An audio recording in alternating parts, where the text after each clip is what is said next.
क्या हाल है सवेरा? अल्लाह का शुक्र है। अरे कैसी हैं आप सुमैया आंटी? अरे खुशामदीद बेटा, आओ मैंने बैठो। सोचा कॉफी पी लेती हूँ। बहुत अच्छा किया तुमने। सवेरा हमारे लिए तो कॉफी बना दो। अभी लेकर आती हूँ। आपको क्या हुआ? मूड खराब लग रहा है। बस ज़ैनब पर नाराज हूँ। और वो क्यों? फातिमा, क्या वो कल रात तुम्हारे यहाँ थी? हाँ, वो मेरे घर में थी। अरे सुमैया आंटी, रात मेरे साथ थी इसीलिए नाराज है? अरे नहीं बेटी, इसलिए क्यों नाराज होंगी? लेकिन जब सुबह आई तो जोर जोर से चिल्ला रही थी, बहुत गुस्से में थी और फिर चली गई। देर हो गई होगी इसीलिए गुस्से में होगी। वो बहुत पंक्चुअल है। बिल्कुल, लेकिन मैं एक माँ हूँ और एक बड़ी उम्र की औरत भी।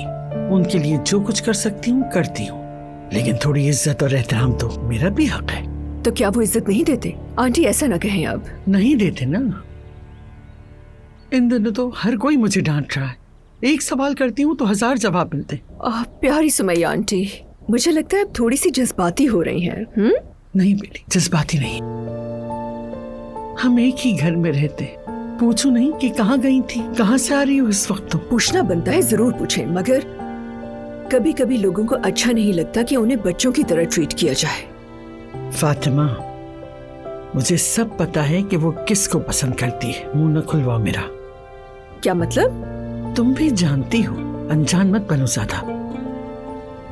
देखिए सुमैया आंटी, ऐसी कोई बात नहीं है। बस उन्होंने साथ कॉफी पिया, आप इतना क्यों सोच रही हैं? मैं इसके बारे में हरगिज नहीं सोच रही। मैं अपनी बेटी को जानती हूँ। उसका मिजाज, उसका अंदाज बदल गया है। दुआ करती हूँ कि मेरा वहम ही हो और ये सब किसी ऐसी बात की तरफ न ले जाए जो हमारे बस से बाहर हो। अल्लाह ना करे।